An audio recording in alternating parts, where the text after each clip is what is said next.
পৰিস্মিতা টিউটৰিয়েললৈ সকলোকে স্বাগতম জনাই আজিৰ ভিডিঅ'টো আৰম্ভ কৰিবলৈ লৈছোঁ।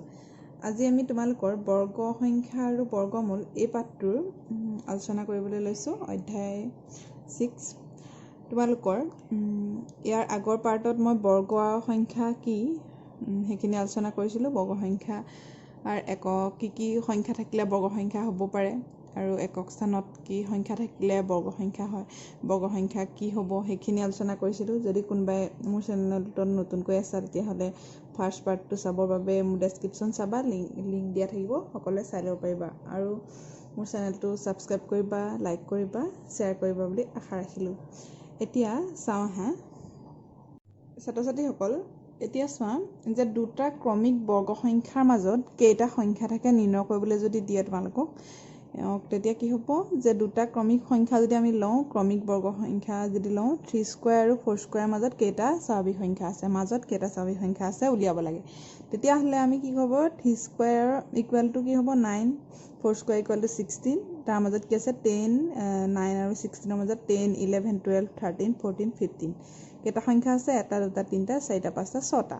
গতিকে এই 6টো কেনেকৈ পাইছোঁ আমি 2 into 3 এই প্ৰথম সংখ্যাটো পূৰণ কৰিছোঁনে 3 পাইছোঁ, 6 হৈছে। এইদৰে আমি উলিয়াব পাৰোঁ n ইকুৱেল টু 3 যদি হয়, n মানে ধৰি লওক কোনো এটা সংখ্যা ধৰিছোঁ, এতিয়া ইয়াত আমি 3 ধৰিছোঁ আৰু n+1 কি হ'ব 3+1 4 ধৰিছোঁ।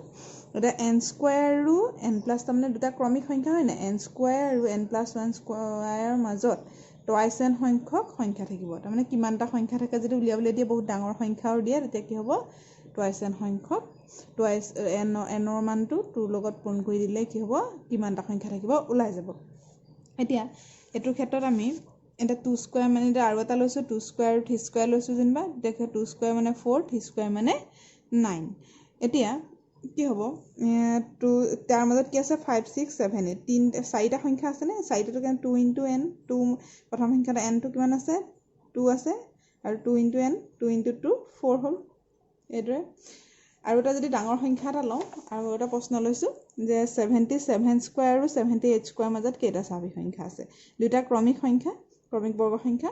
এতিয়া এইটো ইমান ডাঙৰ হয়তো সৰু সংখ্যাবিলাক আমি মুখতে উলিয়াব পাৰিম, কিন্তু ডাঙৰ সংখ্যাবিলাক আমি মুখতে কৰিব নোৱাৰোঁ, সেইকাৰণে কৰিবলৈ এই উজু পদ্ধতিটো এই সূত্ৰটোৰ ওপৰত ব্যৱহাৰ কৰা হয়। এতিয়া ইয়াত যদি n হৈছে 77 স্কোৱাৰ আৰু n+1 হৈছে 78 স্কোৱাৰ। এতিয়া n স্কোৱাৰ আৰু n+1 স্কোৱাৰৰ মাজত টুৱাইচ n সংখ্যক থাকিব স্বাভাৱিক সংখ্যা। এতিয়া কি হ'ব nটো ইয়াত আমি কিমান ধৰিছোঁ 77, এতিয়া 77 স্কোৱাৰ আৰু 78 স্কোৱাৰৰ মাজত 2 into 77 154টা স্বাভাৱিক সংখ্যা থাকিব। তোমালোকে এইদৰে বেলেগ সংখ্যা হ'লেও কৰিব পাৰিবা। এতিয়া চোৱা ত্ৰিভুজীয় সংখ্যানো কি, যে কোনো সংখ্যাৰ সমসংখ্যক বিন্দু লৈ ত্ৰিভুজৰ আৰ্হিত সজাব পাৰিলে সংখ্যাটোক ত্ৰিভুজীয় সংখ্যা বোলে।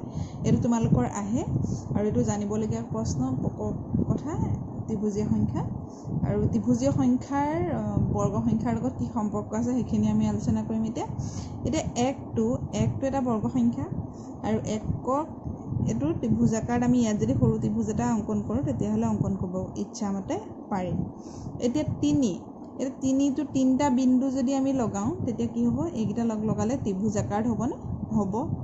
ঠিক সেইদৰে 6টো জইন কৰি যদি দিওঁ তেতিয়া আমাৰ কি হ'ব ত্ৰিভুজ এটা অংকন কৰিব পৰা যাব। ঠিক সেইদৰে 10টা বিন্দু লগালে ত্ৰিভুজাকাৰত অংকন কৰিব পৰা হ'ব, সজাব পৰা হ'ব। এতিয়া যদি আমি ত্ৰিভুজাকাৰত সজাব পাৰোঁ সংখ্যাবিলাকক তেতিয়াহ'লে কি হৈছে ইয়াক ত্ৰিভুজীয় সংখ্যা বুলি কোৱা হ'ব। এতিয়া এটা স্বাভাৱিক সংখ্যা nৰ বাবে n into n+1 divided by 2 এটা ত্ৰিভুজীয় সংখ্যা। এতিয়া চোৱা ত্ৰিভুজীয় সংখ্যা আমি কি পাইছিলোঁ 1, 3, 6, 10, 15। আমি এতিয়া কেনেকৈ উলিয়াব পাৰিম, ইয়াতো সংখ্যা যদি ধৰোঁ আমি 1 ধৰিলে n স্বাভাৱিক সংখ্যা যিকোনো এটা স্বাভাৱিক সংখ্যাৰ বাবে, এতিয়া n যদি 1 ধৰোঁ তেতিয়া কি হ'ব 1 + 1 into 1+1 divided by 2 কিমান হ'ল 1 হ'ল, 1 ওলালে। 2টো যদি বহাওঁ তেতিয়া কিমান ল'ব 3 হ'ব, 3 যদি বহাওঁ কি হ'ব 6 হ'ব, তেনেকৈ 4 বহালে 10 হ'ব, এনেকৈ গৈ থাকিব। ক্ৰমিক সংখ্যাবিলাক ত্ৰিভুজীয় সংখ্যাবিলাক ওলাই গৈ থাকিব। তাৰমানে তোমালোকে যদি উলিয়াবলৈ কয় ত্ৰিভুজীয় সংখ্যা যদি উলিয়াবলৈ দিয়ে তেতিয়াহ'লে তোমালোকে এইটো নিয়মত এইটো ফৰ্মুলা পাতি পেলাই উলিয়াব পাৰিবা। এতিয়া ইয়াত তোমালোকে যিকোনো এটা স্বাভাৱিক সংখ্যা বহাই দিলে ত্ৰিভুজীয় সংখ্যা এটা ওলাই যাব। এইটোৱে তোমালোকে উলিয়াবা। এতিয়া চোৱা বৰ্গ সংখ্যাৰ লগত ত্ৰিভুজীয় সংখ্যাৰ সম্পৰ্কনো কি, যে প্ৰতিটো বৰ্গ সংখ্যাই দুটা ত্ৰিভুজীয় সংখ্যাৰ যোগফল। প্ৰতিটো বৰ্গ সংখ্যা কি হয়, দুটা ক্ৰমিক ত্ৰিভুজীয় সংখ্যাৰ দেই, দুটা ক্ৰমিক ত্ৰিভুজীয় সংখ্যাৰ, ক্ৰমিক হ'লেও হ'ব, কি হ'ব, ক্ৰমিক ত্ৰিভুজীয় সংখ্যাৰ যোগফল। এতিয়া 1 আৰু 3টো ক্ৰমিক ত্ৰিভুজীয় সংখ্যা, 1ৰ পাছত 3 আছে ক্ৰমিক ত্ৰিভুজীয় সংখ্যা, সেইকাৰণে 1ৰ পাছত 3 আছে কাৰণে 1টো 3 ক্ৰমিক সংখ্যা হ'ব, 1 আৰু 3টো। আকৌ 3ৰ পাছত 6 আছে, 6টো ক্ৰমিক। এতিয়া দুইটা যদি যোগ কৰোঁ, ক্ৰমিক ত্ৰিভুজীয় সংখ্যাবিলাক যদি যোগ কৰোঁ, তেতিয়া কি হ'ব, ইয়াত এতিয়া আমি যোগ কৰিলত কি পালোঁ, 4 পালোঁ। 4টো হৈছে এটা বৰ্গ সংখ্যা, আৰু ইয়াত তিনিটা বিন্দুৰে এটা 3, আৰু এইটো কাৰণে এটা ত্ৰিভুজীয় সংখ্যা এইটো, আৰু এটা 3, এই দুটা লগালে এটা বৰ্গ হ'ল। ঠিক সেইদৰে 3 + 6 ল'লে 9 হ'ব, 9টো কি হয় 3 স্কুৱাৰ। এতিয়া ইয়াত কি লৈছোঁ, এইফালে 6টা লৈছোঁ বিন্দু, আৰু এইফালে 3টা লৈছোঁ, দুইটা লগাই দিলত কি হৈছে, এটা বৰ্গ সংখ্যা আমি পাইছোঁ। চিত্ৰটো এইদৰে কৰিছোঁ, আৰু ইয়াত অংকটো এইদৰে কৰিছোঁ। তোমালোকে যদি পৰীক্ষাত আহে এইদৰে কৰিবলৈ চেষ্টা কৰিবা। এতিয়া চোৱা, nটা অযুগ্ম সংখ্যাৰ যোগফল n স্কুৱাৰ বুলি মই লিখি লৈছোঁ। এতিয়া n মানে n যিকোনো হ'ব পাৰে, যিমানটা সংখ্যা লওঁ সিমানটা চাবা। এতিয়া চোৱা, ইয়াত 1 + 3 কৰিছোঁ, 1 + 3 হ'লে 4 = কি হয়, 2 স্কুৱাৰ হয়। এতিয়া দুটা অযুগ্ম সংখ্যা ইয়াত আছেনে, এটা দুটা অযুগ্ম সংখ্যাৰ যোগফল কিমান ওলাইছে, 2 স্কুৱাৰ, দেখিছেনে?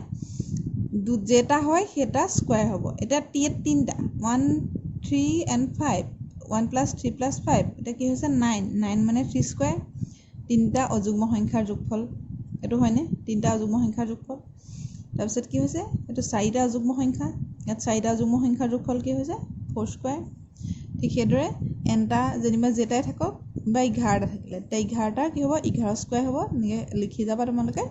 আৰু nটা থাকিলে কি হ'ব, nটা অযুগ্ম সংখ্যাৰ যোগফল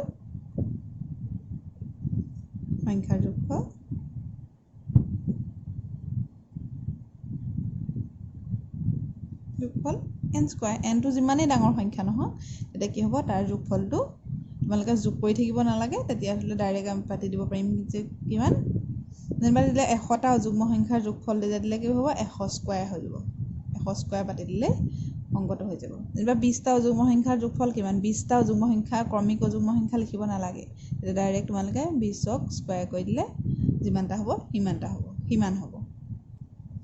এতিয়া আজিৰ ভিডিঅ'টোত ইমানতে সামৰিছোঁ তোমালোকৰ। ইয়াৰ পাছত আমি মেজিক বৰ্গ সেইখিনি কৰিম, তাৰপিছতে বৰ্গ কিদৰে উলিয়াই বৰ্গ নিৰ্ণয় সেইখিনি শিকিম, কি নিয়মত বৰ্গ উলিয়াব পাৰি সেইখিনি শিকিম। যদি মোৰ ভিডিঅ' চাই ভাল লাগিলে তোমালোকৰ, তেতিয়াহ'লে লাইক কৰিবা, শ্বেয়াৰ কৰিবা, আৰু চেনেলটো ছাবস্ক্ৰাইব কৰি থ'বা। ধন্যবাদ।